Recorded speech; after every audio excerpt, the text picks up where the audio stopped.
अभिवादन स्वीकार कीजिए ब्रजेश मिश्रा का और आप देखना शुरू कर चुके हैं द डिबेट। बहनों भाइयों, वन नेशन वन इलेक्शन लौट आया है और इस बार बदले हुए स्वरूप से, और इस बार ये पार्लियामेंट तक पहुंच भी गया है। इस देश की में भारतीय जनता पार्टी के नेतृत्व वाली केंद्र की नरेंद्र मोदी सरकार ने अपने कैबिनेट से इसको अप्रूव किया और उसके बाद इसे लोकसभा में टेबल्ड किया गया, जहां पर इस पर ग्राह्यता पर चर्चा हुई और चर्चा मंजूर कर ली गई है।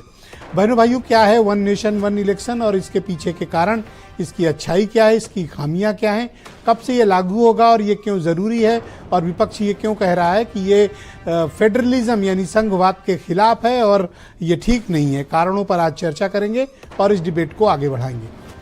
बहनों भाइयों, एक देश एक चुनाव, जैसे एक देश एक टैक्स था और मल्टीपल टैक्सेस के हमें रिजीम से गुजरना पड़ा, लेकिन अब वन नेशन वन इलेक्शन आया है, यानी एक देश एक चुनाव।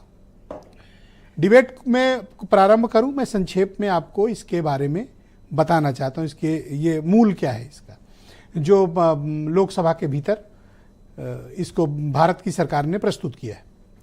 बहनों भाइयों, इसका उद्देश्य ये है कि लोकसभा के, राज्य की विधानसभाओं के, नगर पालिका के और पंचायत के चुनाव एक साथ कराए जाए। यह इस संविधान संशोधन का मुख्य उद्देश्य है। लेकिन पहले चरण में यह कहा गया है कि हम पार्लियामेंट के और राज्य की विधानसभाओं के चुनाव एक साथ कराने की कोशिश करेंगे और उसके 100 दिनों के भीतर नगर निकाय और पंचायत के चुनाव कराएंगे। लेकिन इसके लिए एक मेजर कॉन्स्टिट्यूशनल अमेंडमेंट से सरकार को गुजरना पड़ेगा और उसके लिए उतना पर्याप्त बहुमत हासिल करना पड़ेगा। अमेंडमेंट्स क्या चेंज होने हैं ये भी समझ लीजिए। पहला अमेंडमेंट ये चेंज होना है कि इस लोकसभा के कार्यकाल की समय अवधि को निर्धारित करना। अभी हमारे यहाँ की लोकसभा में एक कार्यकाल 5 साल का मिलता है। सरकार नहीं गिर गई, दोबारा चुनाव नहीं हो गए तो 5 साल का कार्यकाल होता है। अगर हम वन नेशन वन इलेक्शन के किसी फिक्स्ड टेन्योर पे जाते हैं तो हमें लोकसभा का कार्यकाल निश्चित करना पड़ेगा, उसमें तब्दीली भी करनी पड़ेगी। तो ये एक कॉन्स्टिट्यूशनल अमेंडमेंट हो सकता है, क्योंकि भारत का संविधान किसी भी सरकार के कार्यकाल के लिए 5 वर्ष की समय अवधि प्रदान करता है। Constitutional change number 1। Change number 2 जो प्रपोज्ड है, राज्य की विधानसभाओं का भी कार्यकाल भारत की सरकार की तरह या लोकसभा की तरह निर्धारित है 5 वर्ष, जो कॉन्स्टिट्यूशन इजाजत देता है। तो अगर हम एक साथ चुनाव कराना चाहते हैं तो कहीं चुनाव पहले होते हैं, कहीं बाद में होते हैं। तो इस देश में चुनाव हमेशा होते रहते हैं। तो अगर सबका लेते हैं तो किसी का कार्यकाल बढ़ाना पड़ेगा और किसी सरकार का कार्यकाल घटाना पड़ेगा। जैसे अभी चुनाव होते हैं तो उत्तर प्रदेश की सरकार को के समय अवधि को घटाना पड़ेगा, और अगर 29 में होते हैं तो फिर 27 में इलेक्शन नहीं होंगे। यानी एक कट ऑफ डेट आपको निर्धारित करने के लिए कॉन्स्टिट्यूशनल अमेंडमेंट्स करने पड़ेंगे। Point number 2। पॉइंट नंबर 3, नगर पालिकाओं में भी हमारे यहाँ वही नियमावली है। वहाँ भी आपको पंचायत राज एक्ट, वो नगर पालिका एक्ट में संशोधन करना पड़ेगा, और वो आपको कहाँ से करना पड़ेगा? पहले आपको पार्लियामेंट से संविधान बदलना होगा, फिर राज्यों को कानून बदलना होगा। वो एक कॉम्प्लिकेटेड है और सबसे डिफिकल्ट है पंचायत चुनाव। बहन भाइयों, इसमें भी संविधान कहता है 5 वर्ष, लेकिन हर राज्य में पंचायत के अलग अलग कानून हैं। उनमें भी अमेंडमेंट पर्टिकुलर उस राज्य की सरकार को according to the one nation one election करना पड़ेगा। ये complete reform, complete vertical surgery से गुजरना पड़ेगा, उसके बगैर ये संभव नहीं है। तो ये 4 संविधान संशोधन अगर हो जाते हैं तो इस देश में वन नेशन वन इलेक्शन का रास्ता साफ हो जाएगा। ये 4 जो मैंने अमेंडमेंट्स आपको बताए। तो आप ये सोच रहे होंगे कि तो सरकार तो सत्ता में हो जाएगा, पर बहन भाइयों ऐसा नहीं है। इसमें भी भारत का संविधान ये कहता है कि 2/3 बहुमत के बिना, जिसको हम विशेष बहुमत कहते हैं, उसके बगैर आप कॉन्स्टिट्यूशनल अमेंडमेंट्स नहीं कर सकते, संविधान संशोधन नहीं कर सकते इस पैमाने पर। अगर आपको करना है तो इसके लिए विशेष बहुमत चाहिए होगा। अगर भारत की संसद में, लोकसभा में सपोज दैट एक आध मेंबर कम भी हो सकते हैं, 543, तो आपको ये समझना पड़ेगा कि अगर ये चारों आपको पास करानी है संविधान संशोधन अप्रूव कराना है, मिनिमम केंद्र की सरकार को 362 वोट 362 वोट्स की जरूरत है लोकसभा के भीतर। 362 प्लस, ये मिनिमम क्वालिफिकेशन है, 362 होना चाहिए।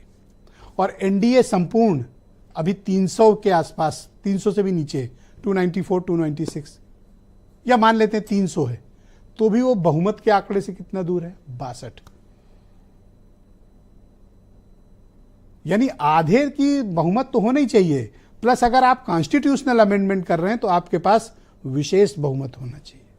तो 362 वोट का अगर जुगाड़ अगर हुआ तब फिर लोकसभा से पास होगा, और सिमिलर टैक्टिस आपको अपनानी पड़ेगी राज्यसभा में।